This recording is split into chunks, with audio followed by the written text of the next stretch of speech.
Gaurav, man, great to have you here. I know that you've been part of the community for a couple of years, like through the coaching, the mastermind, and everything.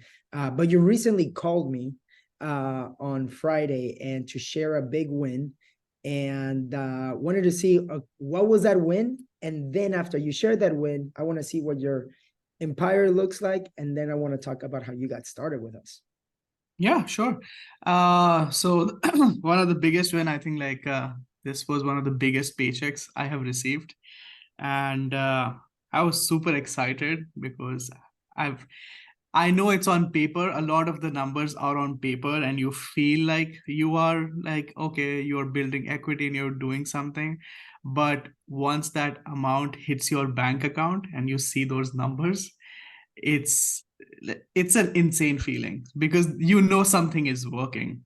So I think like a big win this week was that I did a burr project on one of my rentals which I had held for 2 years now.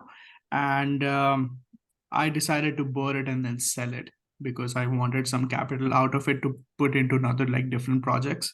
So I finally did that. And I got a buyer from LA, and then he was willing to buy it. And overall, all in all, like once everything was like settled, I netted a paycheck for 100K. So that was insane. And when that money hit, I'm like, oh my God, this is real. So, Yes. but then again, like that thing is very for short-lived because I know I'm gonna take some money to enjoy as well, but For sure. most of it, probably 95% of that money is gonna go back into investments, into doing a bigger deal. Yeah. So I mean that's how I am scaling my business, like kind of like that compounding into like over and over and over again. Yeah. That's how I'm doing right now. Um, to be honest, like the community has been great. You have been great, like in supporting me throughout the journey. I still remember 3 years ago, I met you at Tahoe Yes. at the GoBundance event, and it was surreal for me. I know I drove for like probably like an hour just to like meet you, and I was like, I have to do this. And you were in a GoBundance event, and I went to that event and I saw people who at that point of time I was listening to, like so many people like David Green and then Jamie Kruger, and then made me meet people and it's like, yeah, this is that. And I was like so fascinated about that. Was the day when I'm like, yep, I'm gonna join this group as well.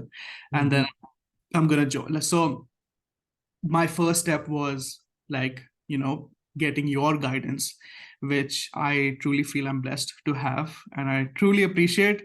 And I like consider you my brother. So like anything which comes on is like, hey Diego, this is happening. What's happening with you? Tell me more. Yeah. So after that, and I joined Fire Investors. I did like your coaching, like your one-on-one coaching. So it's been a blast, and I've been able to scale from having like one property 3 years ago to probably having, to be honest, I've lost count on this right now. Uh-huh. That happens. But yeah, but somewhere between, I think like 45 to 53, something around that. Like, Yeah. because I'm doing like so many burrs and so many units, like acquisitions at a time. So somewhere around that in the past 3 years, That's awesome. um, I'm finally a part, and because of you as well, like that motivation keeps, like if you are a DACA recipient, you're an immigrant, like your story resonates with me. That's why I was like, if he can do it, like I can do it as well. So that's like an inspiration. And that also got me earlier this year into GoBundance as well. So now I get to hang out with those people as well. But simultaneously, I help and also get knowledge from your coaching as well at the same time. So it's Yeah. like taste of both worlds. Yeah, no, and one of the things that I do like about you is that you're a giver too. So like you're always like, how can I help the community? How can I help you, Diego? Anything that you need. You're there.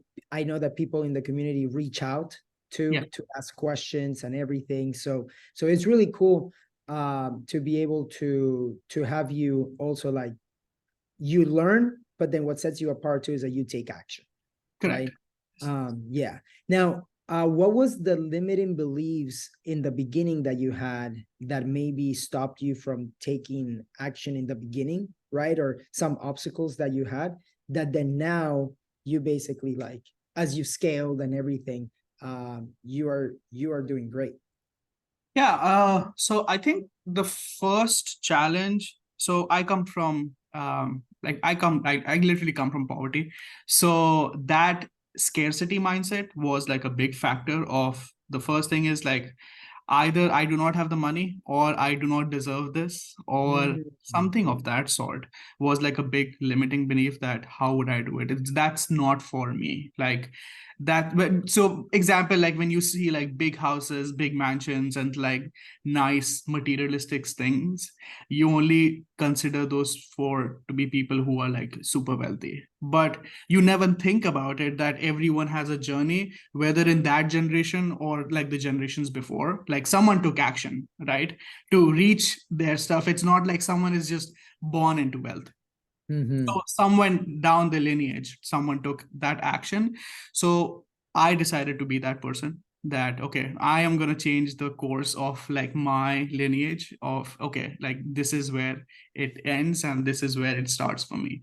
So changing that mindset, getting out of that scarcity mindset and kind of the abundance mindset, that significantly helped me. And also, I think like taking action more in terms of it's not just taking action to kind of, hey, I want to make money. Hey, I want to do something about it. It's more about, hey, what is out there and what is something I can learn about. And this is like a new fascinating thing. I know it makes money, but how can I learn it and who are the people Yeah. around it who are like killing it at the game? Mhm. Yeah. So, and the same thing, one big thing which has helped me in this business to scale as well is that I read the book called The Who Not How, and I'm always actively who's like finding my who. Like, okay, like I Exactly. don't want to pick up a hammer. I don't want to like go do paint. I don't want to like I did everything. Like initially, I did everything because I would be like, hey, I'm gonna watch YouTube clip to how to repair this instead of calling a plumber, instead of calling like someone else. I would like watch on YouTube, and then Yeah. I can fix this. It's gonna be cheaper. At that time, it served a different purpose because I was starting out and I was like capital restricted. But now, like slowly and steadily over the years, it was like, no, I'm just gonna pay someone to like fix that so I can go work on something bigger. Or Yeah. like I can do something like networking calls or like raising private capital, which I am excelling at, or anything which provides more value to the company instead of like like a $10 to $50 an hour task. I want to do more of the $1,000, $2,000, $3,000 an hour tasks. So that helped me scale a lot, kind of putting people and also finding people in the right places of who's gonna do it. Okay, like for example, like if it's a deal kind of deal flow, I don't need to start cold calling. I know there is a lot of people who would be like, oh no, you want to be like cold calling, you want to be closing, you want to be finding a contractor, hiring them, do this and do everything piece of the puzzle. For Yeah. sure, you'll make a little bit of money, but that stress for me is not worth it. I would Mhm. be like, hey, I can like pay you a piece of the pie. I'm making money, you're making money, we both are making money. So like it's a kind of like a shared business as well. But then if I keep giving you business, then you're gonna keep working for me. Exactly. So that's the who, because they are motivated now as well to keep on coming back to me. And I am kind of like regularly, because now I know they do a perfect job, I keep giving jobs to them over and over again. Yeah. And I know that in the beginning you were based in Vegas, right? Well, not in Vegas, but in Reno, Correct. in Nevada. But you were able to invest out of state. And Yes. that is something that a lot of people in the beginning don't want to do, or they're afraid of doing it, right? What do you think helped you be able to make the decision that investing out of state is okay, and how at what point did you say, you know what, I'm gonna do it? Uh, I think so. Like I came here on an education loan from India. I did not know anything how the US is going to turn out. Like I know there's a university out there. They are teaching me. And so when you're a high school, you don't know like what engineering like field is. You just know like people have gone through it, and they are getting educated and getting jobs. That's all you know. So kind of like risking that knowledge of getting out from India, taking a huge amount of education loan, paying it to a university, and expecting that you're going to go there, study, learn, and then get a job. That gamble of like just doing it, like coming from there and then coming to the US, getting educated, getting a job, all of that panned out, and I was like, yeah, it makes sense. So when I started thinking about like out of state investing, it was kind of a similar way or similar Mm, thinking, because that I mean it's like, okay, like I'm investing in this something which is very brand new. I don't know, but I know people are making like wealth through that, and I don't know how to do it. I know a lot of people have done it, but mhm, and even if I do it, I know my first like deal is not going to be a home run, or it's not like all my deals are not going to be home run. So like how I paid money for my education, if I lose money, I'm not going to treat that as a failure, but more as like a lesson to like what to avoid in the next transaction. And mm, that's exactly what happened, because yeah. like my like my first deal, I I did a burr, but that gave me so much education. So which even like I read so many books, so many podcasts, there were so many things which I read and listened like online, like, and then just researching everything by myself. But there were so many things which books don't teach you, and like even like people won't talk about that.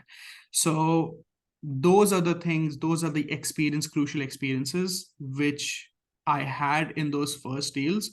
And but just going into that mindset that I am paying for an education to Mhm, get into something new, which I am like very unaware of. So I yeah, think if I can cross continents doing that, I mean like jumping states, not a big deal. So yeah, that was my mindset going into that as well. So that made me took like action like immediately. And I consider myself like more of an action taker, as like I don't want to keep listening to something over and over and over again. But and this was me as well, because I did not have money at that time, but I joined like the community, and then I was like, okay, I have this deal, I don't have the money. Now who's going to give me the money? So I started networking and being very active in the community. And then what happened was that this like one guy, he was like, hey, I see that you're doing like cool stuff and you're very active and stuff. I'll lend you money on this deal. If your numbers work, like I'll lend you money. So he lent me money. So it was like 80% of like the purchase price was through a hard money. And then the 20, no, the 15% he lent me. And the remaining 5% I took out on my credit card. So it was like overall 100%, but I still don't owe, like put any money of mine, because a lot of people get stuck on that fact that they don't have the money. So mhm, I was always trying like, who has the money? Who has it? Who has it?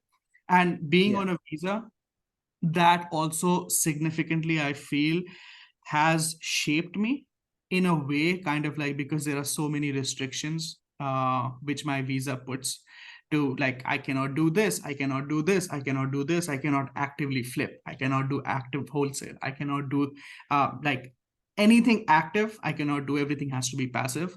So it mhm, always pushed me from the start on, okay, I cannot do it, like how can I find people who will do it for me?